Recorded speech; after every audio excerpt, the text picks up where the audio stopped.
So, ladies and gentlemen, another massive stimulus bill has just passed the Senate.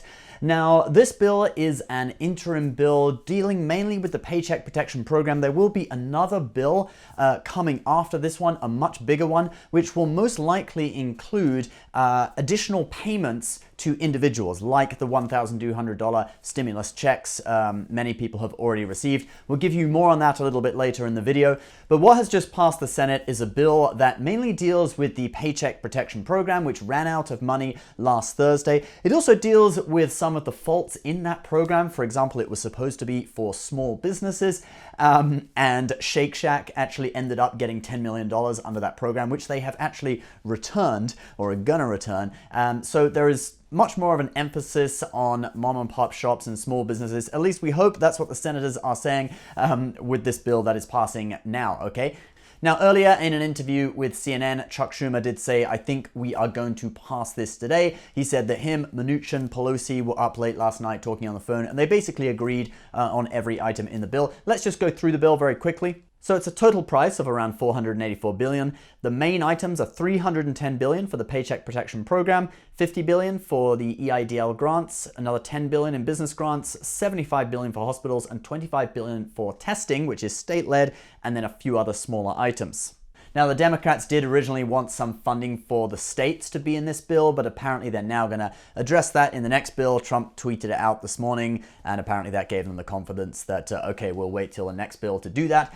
So this is mainly for the Paycheck Protection Program and some funding for hospitals, as well as those EIDL grants. So if you have applied for the Paycheck Protection Program for your small business and did not receive funding in the first wave, like I did, and actually Chase has come under fire for apparently shuffling the order of applications, giving priority to larger businesses.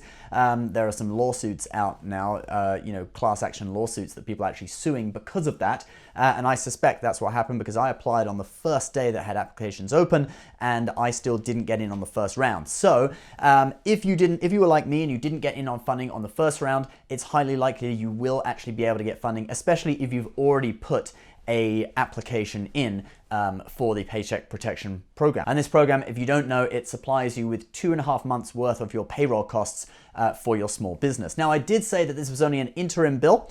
Chuck Schumer, when he was speaking on the Senate floor, he said that the next bill must be similar in size to the CARES Act. Well, the CARES Act cost over $2 trillion. So basically, he's indicating that it needs to be a massive bill, okay, the next one. Other estimates have said that the next bill needs to be at least $1 trillion, so I'm guessing somewhere between $1 and $2 trillion. And most likely it will include some sort of payments to individuals. Now, there is a proposal for a $2,000 per month payment to every American until the coronavirus is over. So, you may end up getting more money. I don't think it's going to be $2,000 per month, but I think we're going to see some more payments to individuals in the next bill. Now, Congress isn't due to be in session until May 4th, which was what one senator from Utah was saying in the chamber just now when they were discussing and then voting on this. So you might have to wait until after May 4th for the next bill. Hopefully they will sort it out and get back into session earlier, because it is pretty crazy that, we're in an emergency now and Congress is in recess, okay? They are essential workers. They're supposed to be running the country. So kick yourselves in the butt, guys, and let's get back to work.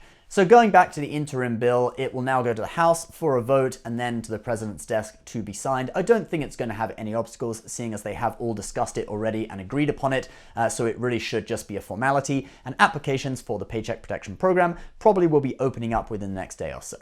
As always, guys, please subscribe if you're new for more updates on the stimulus packages, all of your personal finance and credit card needs, and we'll see you next time. Bye-bye.